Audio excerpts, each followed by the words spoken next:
I don't throw darts at a board. I bet on sure things. Read Sun Tzu, The Art of War. Every battle is won before it's ever fought. Think about it. The most valuable commodity I know of is information. Wouldn't you agree? I pump those numbers up. Those are rookie numbers in this racket. A, B, C. A, always, B, B, C, closing. Always be closing. Always be closing. The show goes on! It's Wednesday night and fantasy football is on the agenda. Grab a seat and let's get down to business. It's time for the Fantasy Boardroom. Here's your host, Tycoon.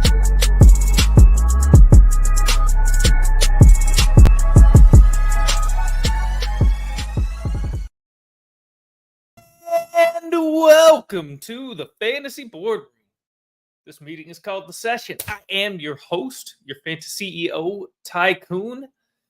Last week was, there was no regular Wednesday episode, but the opportunity came about to do a very, very late night stream with Rasta, the homie over at Get Right Fantasy. Make sure you're going and subscribing to Get Right Fantasy Network. Monday, Wednesday, Friday, Sunday shows. They're always cranking out great stuff for you. But yeah, so even though I wasn't able to do the Wednesday show, was able to still provide some content with the help of Rasta over at Get Right. We dual streamed that to both our channels. So hopefully, if you were up late there on Friday night, Saturday morning, because we didn't go live until almost midnight Pacific, hopefully you're still able to get some nice fantasy information for you. Looking back, we recapped a frustrating week pretty well, actually. So we look to do it again. Once again, I am solo. Probably not going to be a lot of guests this season. I admittedly am a little lazy about reaching out to them sometimes, and I don't think about it till a day or two before, and then it always feels like too short a notice. But what I do want to say is, at least it helps keep the show streamlined. With a guest, it's a lot harder to keep it to a bite-sized, consumable time frame. I can't do what some of these other guys do, 2-3 hours. I mean, people can watch a movie or watch my stream, so I got to keep it 30-40 minutes. What up, Neanderthal? How are you doing, brother? Thank you for joining. Well, and welcome. Hell yes, Anthony. All right. So speaking of, there's the man himself. Again, go subscribe to Get Right Fantasy Network. But you didn't come here to listen to me just ramble on, so we are going to get into the games, and we before we get into the games, we're going to quickly discuss Buy-Mageddon. So the reason you saw the beach vacation themed slides to start the show is we got a lot of teams on buys this week. Panthers, Texans, Titans, Jets, Cowboys, Bengals. Thankfully, at least for yours truly, it's not too brutal. I don't have a lot of players from a lot of these teams. If you drafted money out of Thielen, it stinks to not have him this week. Stroud and Nico Collins been nice surprises there on the Texans. You're not really missing anything with the Titans. Jets, same thing. Garrett Wilson, I guess. Cowboys, CD, Bengals, you're missing a few guys. But overall, for a 6-team Buy-Mageddon, this is about as manageable as it gets, I think. So hopefully this doesn't cripple many of your teams. Now let's get into the real games. So Thursday Night Football tomorrow. We actually have what might be an entertaining game, assuming Trevor Lawrence plays, and I am assuming that Trevor Lawrence is going to play. It's questionable. There hasn't been a whole lot in the way of updates, at least nothing with real certainty. I'd still be just very surprised if he missed. Now, mobility may be limited with the knee. So I haven't had a chance to go back and look since I've been home from work today, but kind of want to take a look at his rushing problem. I just hit that under. But yeah, this should be a good game. We've got two, Jaguars defense is really coming into form, looking really strong. Saints have a strong defense. They're playing at home. Over under here at 39.5 suggests it's not going to be a particularly high scoring game. It is going to be a close game. Saints are only minus 122 favorites here at home. Spread's only a point. A lot of ways this game could go. This is one of the matches where I'd really just kind of stick with the stud players. So on the Jacksonville side, I'm comfortable starting, Trevor Lawrence, because I do expect him to play. Comfortable starting Travis Etienne, Evan Ingram, who has been, while a mid to E1, about as consistent as they come in that regard. So that's great. No ceiling, but a nice floor for him. He's not going to lose you any weeks as it stands right now. So still fire up Ingram. And on the receiver side, I'm actually only firing up Christian Kirk, not firing up Calvin Ridley for this particular matchup against Marshawn Lattimore. 49ers fan, always have Marcus Lattimore in my head. Anyways, and on the Saints side, I don't know that I love starting Derek Carr this way. I kind of do. No, you know what I do? Because really where the Jags have tightened up defensively is against the run. So I am comfortably firing up Carr, Olave, MT if you need a floor. Maybe you're affected. You don't have T. Higgins and you don't have Adam Thielen now from the bye. Kamara still, regardless of what he'll be able to do on the ground, I think he'll still provide plenty of receiving for you. And with the state of Carr's shoulder still, he's not going to be able to push it that much. So you'll still see a lot of check down work to Kamara, especially as he is not going to be able to gain much again in the rushing attack against the Jacksonville defense. But again, I'm just excited that we should get, I think, an entertaining game for Thursday Night Football. Because, man, like a lot of last year, these primetime games have been brutal. But I think we're in store for a good one. So we move to the main slate. No European game, no more London games, and we haven't moved into the German games yet.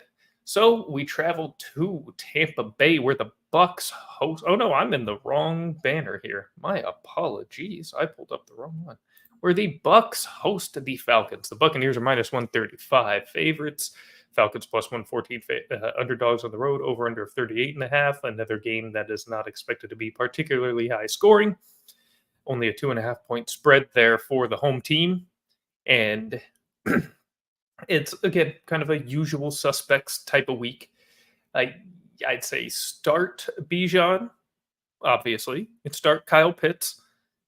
Things are getting better. It's nice. Now, I don't think we're going to see another touchdown or quite the production we've seen in the last couple of weeks, but should still push double digits there for you in PPR. Drake London, I'm back to feeling comfortable on a weekly basis with.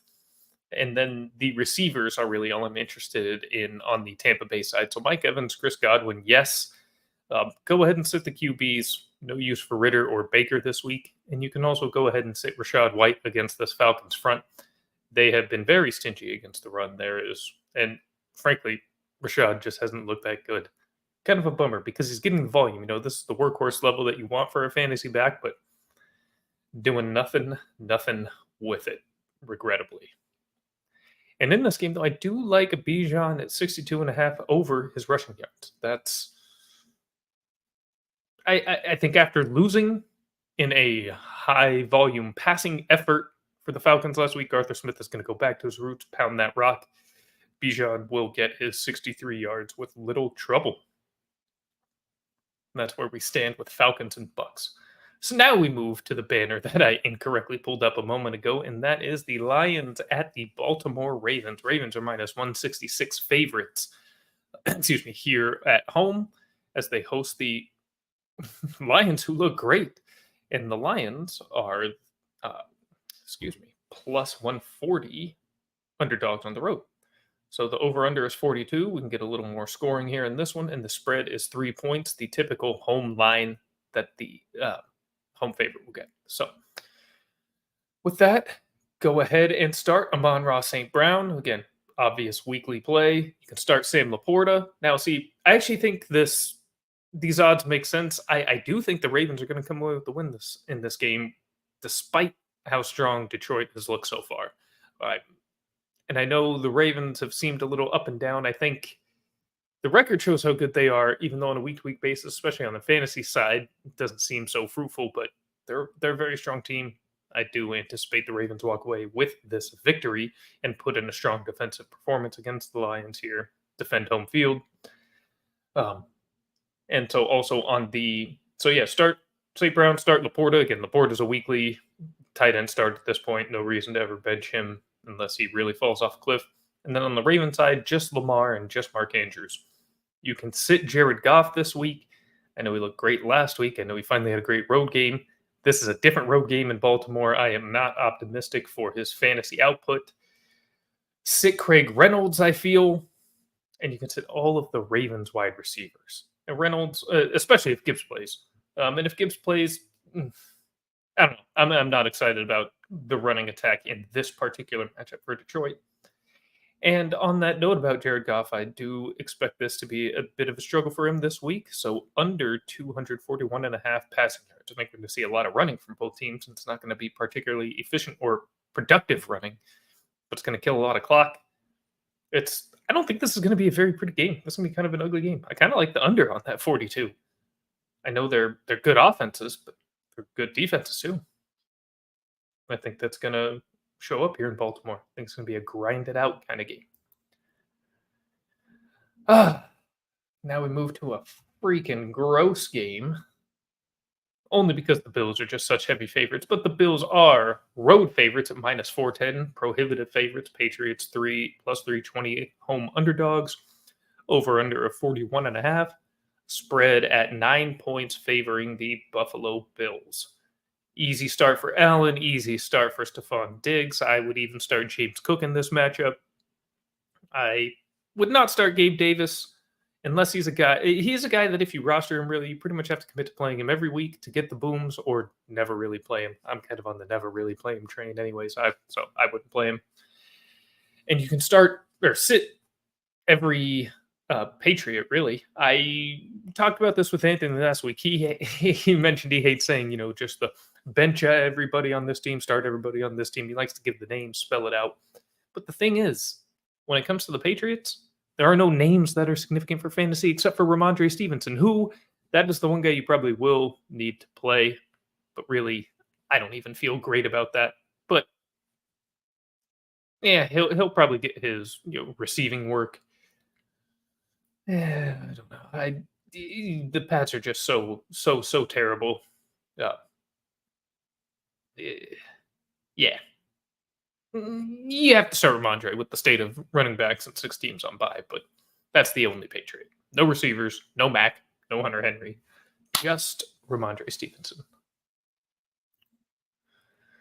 Now we move to the Browns at the Indianapolis Colts, who we learned this week, unfortunately, that Anthony Richardson is indeed going to be shut down for the rest of the season, as has been the fear over the last week or so. It's disappointing for one of the exciting young stars of the NFL, playing well for a rookie. I mean, he was running well. He was not a great passer yet, but he played 5 games. I mean, he's going to get there. He was always going to be a project in that area. I wasn't particularly high on him for that reason. However, he did enough otherwise that maybe I was wrong, and he'll get there in the passing game. But Steichen was using him well, coaching him well. So it's a bit of a bummer we don't have him in. It'll be the Gardner Minshew show. As much as I love Gardner, the rest of the year. Just damn. So in this game, though, where the Colts are plus 110 underdogs at home, surprisingly, I'm surprised it's not larger. And Browns are minus 130 on the road. I'm really surprised at that. Over under of 39 and the spread at 2 points favoring the Browns. Now, if Deshaun Watson starts, I know this is gross, but I would still play him. The Colts defense is terrible. So go ahead and fire up Deshaun Watson if he plays. Now, regardless of if he plays, go ahead and fire up Amari Cooper and Jerome Ford and David Njoku. And on the Colts side, the Browns defense is probably the best in the league. Best pass defense in the league, I'd say, with little question. So you're not really excited about this offense. I'm only starting JT and Moss if you need running backs to start, which you probably do because it's a tough and rough position at the moment. So I'd fire up the 2 running backs. They're going to get a lot of volume. How productive it'll be, I don't know. Hopefully they can wear down the Browns defense a little bit. But you're only starting those running backs. You can sit Elijah Moore on the Brown side. You can sit Gardner Minshew. You can sit Michael Pittman, Alec Pierce, Josh Downs, Jalen Granson, every other Colt. Just the 2 running backs. That's all you can focus on this week in this game. That's also probably not going to be the prettiest game either. Not really going to fire that one up. Guess I'll catch it a little bit on the red zone, but not going to commit too much time to that one. Another game that's pretty gross. The Commanders traveling to New Jersey to face the New York Giants at MetLife Stadium.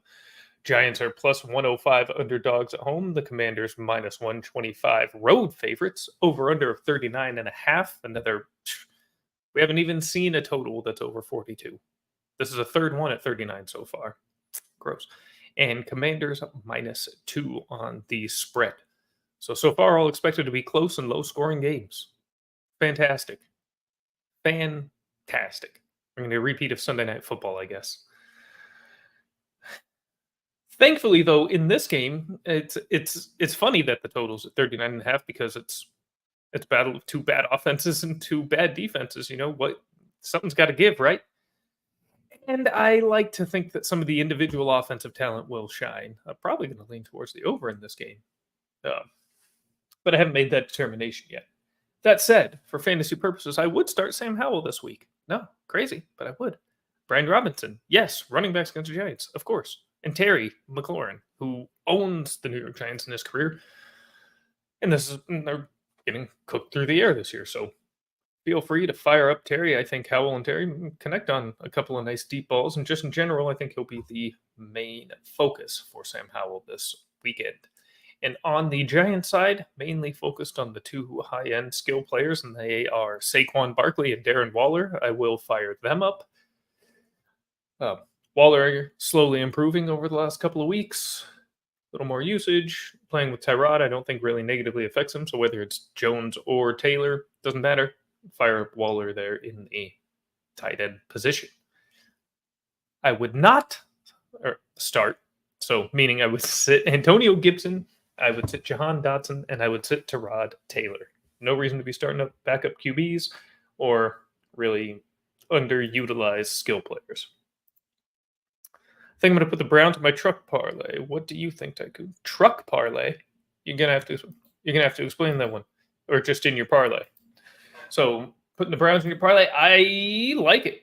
I'm really the only thing that makes me nervous is that they're only minus 130 favorites. I would have thought that would have been a higher number in their favor.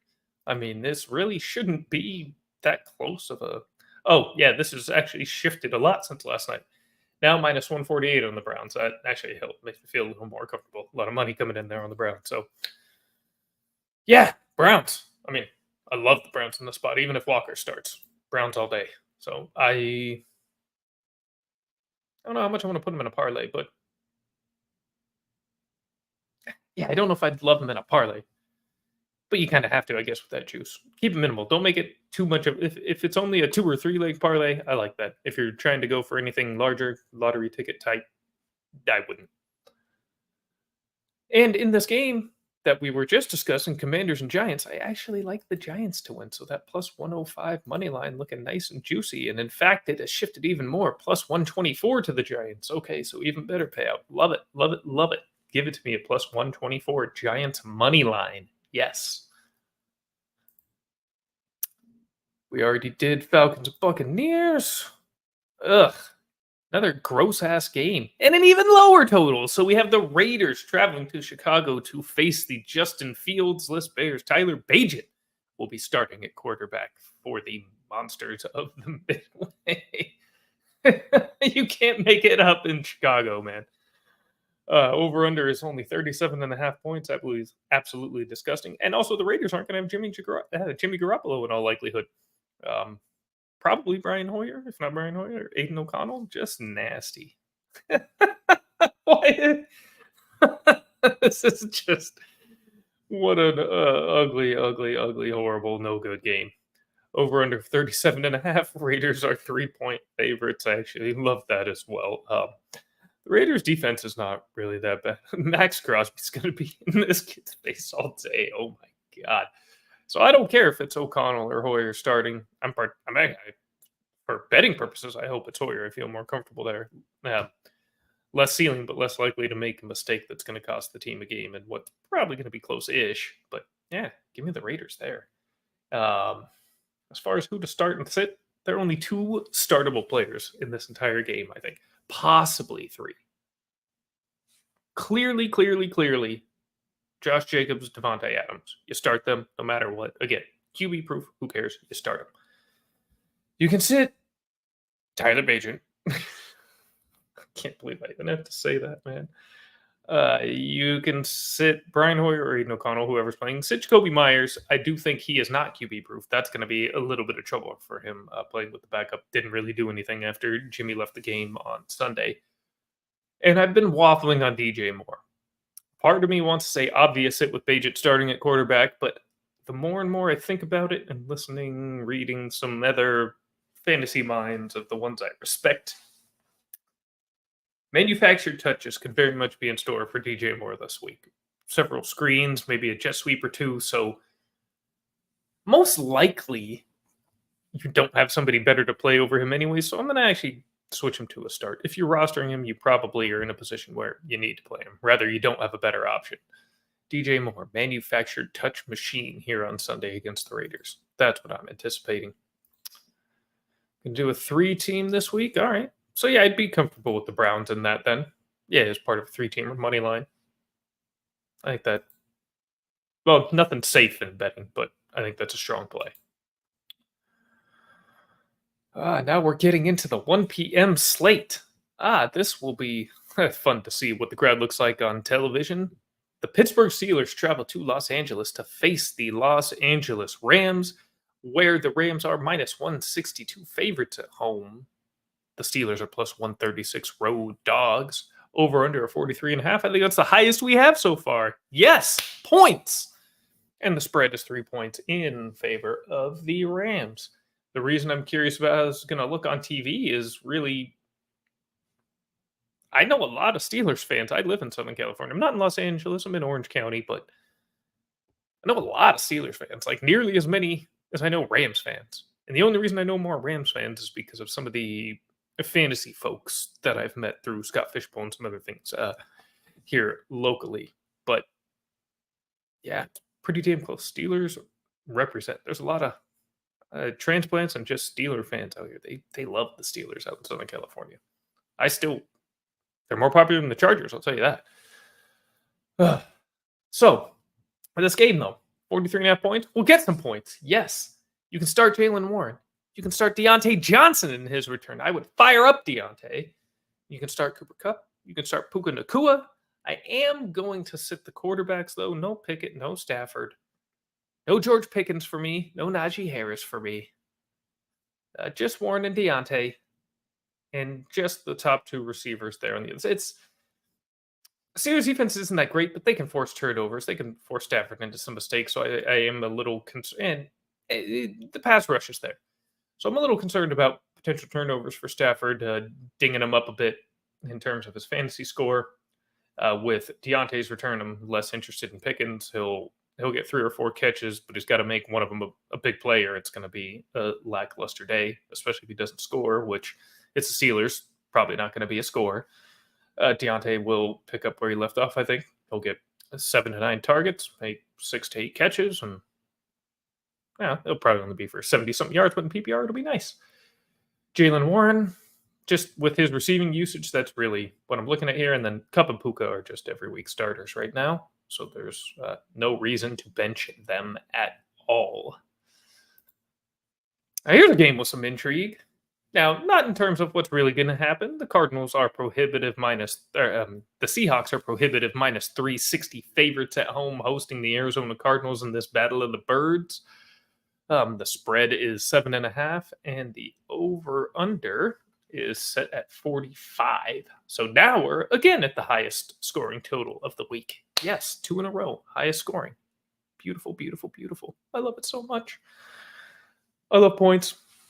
And I think this is going to be a big, big day for the Seattle Seahawks. I think that after a very scrappy, tough start to the season for the Arizona Cardinals, we're getting to the point where they're revealing themselves to be what we thought they were.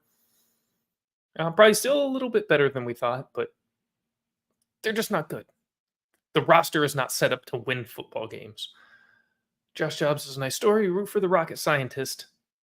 This is going to be a tough one going into Lumen Field in Seattle. I think he's really going to struggle. I think the Cardinals are going to struggle, especially without James Conner to lean on a little bit there in the run game.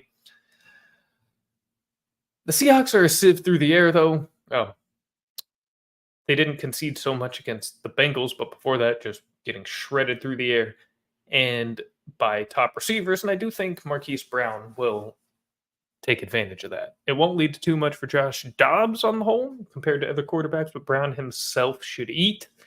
And I'm firing up the Seahawks. Give me Geno, give me Walker, give me DK, give me Lockett.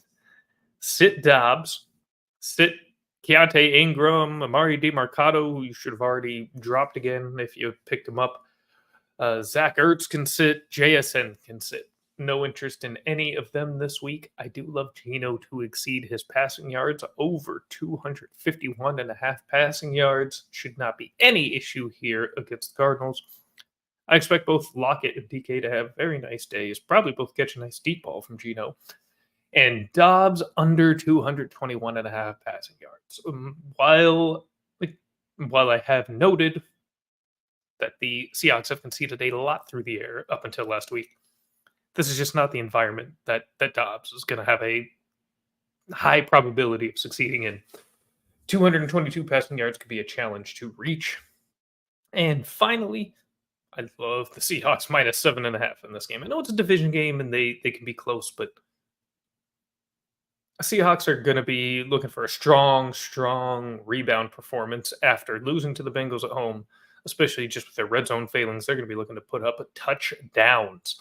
I think they're going to take out a lot of aggression here on the Cardinals. It's going to be a bad day for Arizona.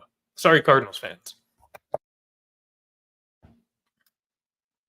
Now we move to, for the third consecutive game, the highest the highest scoring total of the week. And this is the second highest of the week. We do have one more that'll be a little higher. But we have the classic AFC West matchup of the Chargers and the Chiefs. This particular matchup taking place at Arrowhead Stadium in Kansas City, Missouri, where the Chiefs are minus 238 favorites. Chargers are plus 195 road underdogs.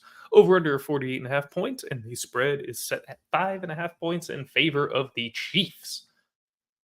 Woo! Now this is really where we can get some points. And you know what's interesting here is the Chargers, in watching them in the Staley era, they're a team that plays to the level of their opponent. They never get blown out by bad teams. By good teams. They never blow out bad teams. It seems like damn near every game is a one-score game, or at least comes down there to the end, no matter who the opponent is. And I do anticipate that being the case again. So do bookmakers, with the line only at 5.5 points in favor of the Chiefs, despite being at home, and despite the Chargers just charging all over the place on their way to losses. It's truly something else. I don't know how Staley kept his job into this year, especially after blowing that playoff game to the Jaguars. But I digress.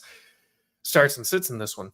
This is a start every freaking buddy matchup. You can start Herbert, Eckler, Keenan Allen, Dog, Josh Palmer, and Gerald Everett. And on the Chiefs side, start Patty Mahomes, start Isaiah Pacheco, start Travis Kelce, and Rashee Rice. Don't start McCole Hardman yet. I know he just got brought home. Probably not going to be active in this game, but in any case, don't worry about it. But Rice has really come on, and the Chargers' pass defense is abysmal. This will be high scoring, lots and lots of points for everybody, lots of fantasy points for all of these players, firing up all of them with confidence. The only guys I'm really looking to sit here are Quentin Johnston, who, until he does something, frankly, he's droppable in redraft. Get rid of him. And Sky Moore. No, it's Rice and Kelce and Pacheco. That's really the concentration of that offense by and large. Really all you should have interest in right now. No prop picks or anything for this game, and I can't decide if 5.5 points is quite enough. I don't know. I'm probably staying away from this game betting wise, but I'm starting all these MFs here in fantasy. Believe you me. We move from what's going to be a fun, exciting, productive game, one that's just going to be a joy for us, to a game that I wish did not exist. And that is the Broncos hosting the Green Bay Packers in Denver, Colorado. Packers are slight favorites there on the road, minus 115. Road favorites, Broncos minus 105. Home dogs. Over under of 44.5 points. Spread is only 1 point in favor of the Packers. I hate everything about this game. It's truly disgusting. Don't want to watch it. Don't want to have anything to do with it. Actually, we do have a comment. So before I dive into that, what do I make of the Deshaun situation? We'll get into this as soon as I finish up here with Packers Broncos. So I'll start Jordan Love. Might start Christian Watson. And maybe Javonte, only because of the running backs. I think he would be the most likely one to get touchdown in close. If somebody breaks one, probably McLaughlin, but Javonte is, I don't know, nasty. Sit Wilson, sit Judy, sit Sutton, sit the Packers defense is terrible on the ground, but pretty good against the pass. So yeah, the receivers, get rid of them. Russ, gross.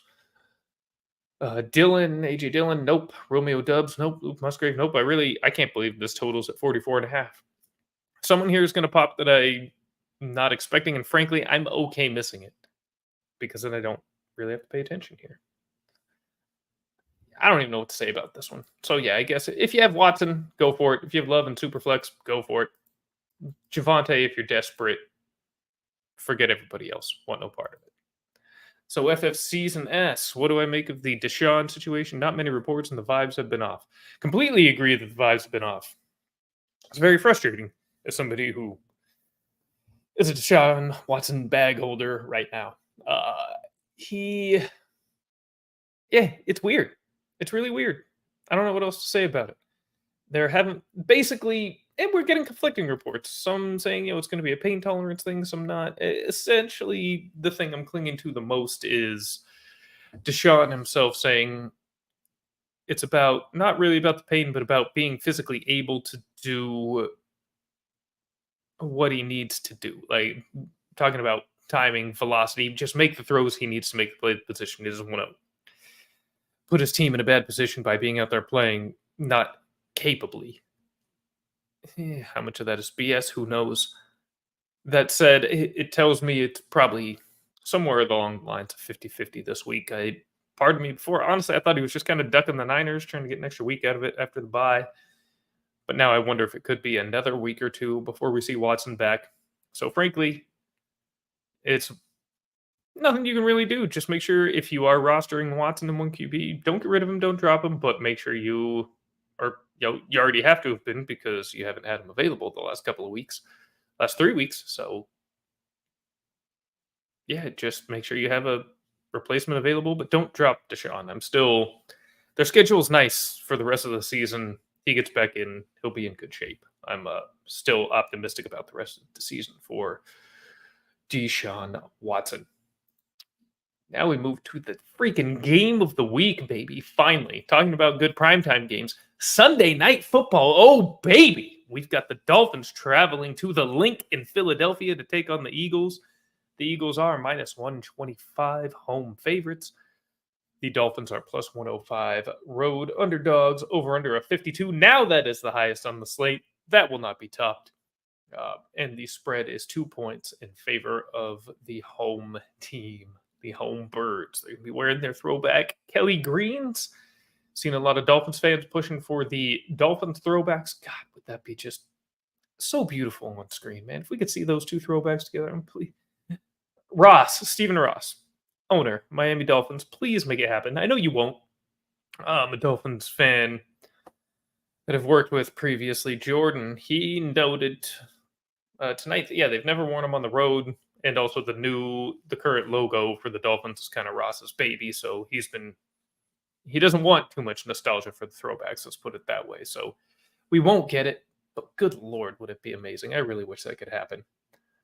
This is another start everyone game, frankly. Start everybody. Jalen Hurts, DeAndre Swift, A.J. Brown, Devontae Smith, Dallas Goedert, Tua Tagovailoa, Raheem Mostert, Tyreek Hill, Jalen Waddle. All of them. And just have fun. Now, for me, personally, my rosters, both Redraft and Dynasty, are extremely overweight with Tyreek Hill and A.J. Brown. My Redraft team's got quite a bit of Raheem Mostert.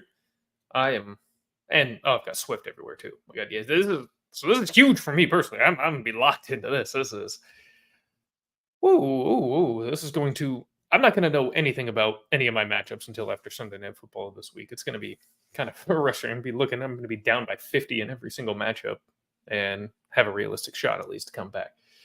That's it. Starting them all. The only guy I'm really looking to sit in this game is Kenny Gainwell. It's DeAndre Swift's job. No prop picks or anything for this one as of now. Just enjoy the show. This should be a great, great game. I actually think the Dolphins are going to win. I do. I think they're going to go into Philly and steal a dub. But it's going to be fun. It's going to be great. And lastly, not the game of the week, but the most important game of the week, because it features my San Francisco 49ers traveling to US Bank Stadium in Minneapolis, Minnesota to face the Vikings. The Vikings are plus 240 home underdogs.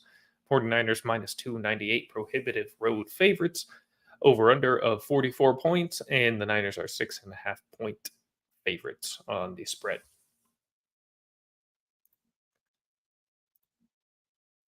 Appreciate you, Anthony. So this is a game well, they did lose. Let's say Kirk Cousins in primetime, but he actually played well against Philly on Thursday Night Football earlier this year. Even still, Thursday night Kirk, especially without Justin Jefferson and with his best receiver being a tight end going up against the best coverage linebacker. I mean, the best overall linebacker, but by far the best coverage linebacker in the league in Fred Warner. Yeah, this is going to be I don't think it's going to be a very good day for Minnesota. They have trouble running the ball too, I think. So even though the 49ers may be without Christian McCaffrey, and as a 49ers fan, I hope they're without Christian McCaffrey, let him rest. As a fantasy manager, I'm okay to miss this week. Let him rest. Need him for later in the week. Or later in the season, I mean. So, no, just let him rest, please. Let Jordan Mason take it. Elijah Mitchell, just let them platoon this week. This week, I will start Brock Purdy. I will start Jordan Mason. I will start Brandon Ayuk. I will start George Kittle. Big game George. Prime time. Should have a nice game. Plus, I want to show out against the other tight end. On the Vikings side, frankly, Jordan Addison's the only guy I'm looking at. No, I take the back. KJ Osborne and Jordan Addison. Kirk's still going to have to throw. Those are going to be his guys. Hawk's going to be covered tighter this week. So give me the two wide receivers. But I do not want Kirk Cousins. I do not want Alexander Madison. Never want Cam Akers. Cut Cam Akers. And this week, you're going to have to start Hawk because it's the tight end position, and it's still going to be better than many. But keep expectations tempered. Certainly don't touch him in DFS or anything like that. It's going to be a very down week for TJ Hawkinson. And on the Niners side, Debo is the guy I'm sitting. Still a little banged up, I think, though. It'll be taken easy on him this week. Ayuk and Kittle this week. And I absolutely love the 49ers at minus 6.5 points after the tough loss in Cleveland for a variety of reasons. They didn't deserve to win the game. I don't think they really deserved to lose it necessarily, but they certainly didn't deserve to win. It was a humbling experience for that team. They'll be out to lay the wood against Minnesota. So, 49ers minus 6.5. Book it. Is Kyler Murray someone to target now that he has been activated? In Superflex, if he's available, he's certainly worth grabbing and stashing. If he plays, he's definitely be a top 24 fantasy quarterback. In one QB, no interest really at all. Not for me. Don't think the team's that good. I really don't think Kyler's that good. And coming halfway through the season, and then as we get later into the season, the games mean less, and they really aren't going to want to win even more than they already are. Yeah, no, pass. Definitely a pass in single QB. And that is that for this week, at least as far as the games go. There's the morning slate, the early slate, kind of ugly, but it gets better in the afternoon and prime time, thankfully. The primetime games are good this week. The 10 a.m. Pacific, 1 p.m. Eastern slate, gross. 1 p.m. Pacific, 4 p.m. Eastern games a little better. So at least there's a little bit there. And Bimageddon is not so horrible. But before we get out of here, any player prop lines I gave you came from Underdog. Any game lines I gave you came from DraftKings. Go in and get those bets. And also, if you like anything I gave you, go hit it early, hit it now. Line movement happens a lot over the next couple of days. I can't tell you between the amount of line movement I see every single week from tonight to when I post for those. I still will post these picks here in the Discord. Yeah, but you guys get them first. Reward for watching. You get everything early. But yeah, what I give you here is not necessarily the same by the time I post it on Discord. See, a lot of movement usually not in our favor, so it behooves you to do it early. So go to Underdog, sign up, use code ROGUE to get a 100% deposit match on up to $100 on your first deposit. Same thing at Prize Picks, code ROGUE, 100% up to $100. And on Sleeper, they're a little cheaper. They'll give you $25 though if you put in 25, if you use the code RF-FF_Tycoon. Please go do that. Please go get these picks in. Very, very important. We're all trying to make some money. I've been cold the last couple of weeks from other picks, but Boardroom has still been relatively strong. This is a tough week to do parlay. Do you have any suggestions for my other two teams? I'm leaning Commanders and Rams. I actually don't like the Commanders. I picked the Giants in that game. Rams are probably strong. But you know what? I haven't dug in just enough to give you a proper thought, Neanderthal. So my apologies. I don't want to guide you ignorantly. I'm still in my research process for these games. Still figuring out some of these picks. But I would say I'm not leaning towards the Commanders. I already have my pick in here on the Giants money line. Probably the Raiders, as weird as it sounds. But yeah, just, you know what? I'll cook up a little 2-3 teamer here in the Discord here in the next couple of nights. Please make sure you go check it out there in the link, or DM me on Sleeper if you're not on Discord. Yeah, go to Sleeper, DM me. We can still chat. So I won't leave you hanging here since I can't really answer that for you right now. 1 QB, would I drop Stafford for Watson, who's on waivers? Other QB is Goff. Yes, I would keep Goff, drop Stafford, pick up Watson. I would definitely do that. All right. So that is our show. So once again, thank you very much. Please sign up using the codes below. Please follow us in the Discord below. Follow me on Twitter, X, whatever, until they start charging $1 to use it. Then I'm out of that hellhole. And finally, make sure you're also subscribed to our show, the premier betting show that I do with the Carbon Fox. I've had a very strong season, except for last week, with our English Premier League picks. So if you like to watch, football, and get a little Saturday action that's not, NCAA football, come check us out. We're having a good year. It's fun. And we'll have another show tomorrow. But in the meantime, that wraps it up for tonight. That is the Fantasy Boardroom. Let's win together. And this meeting is adjourned.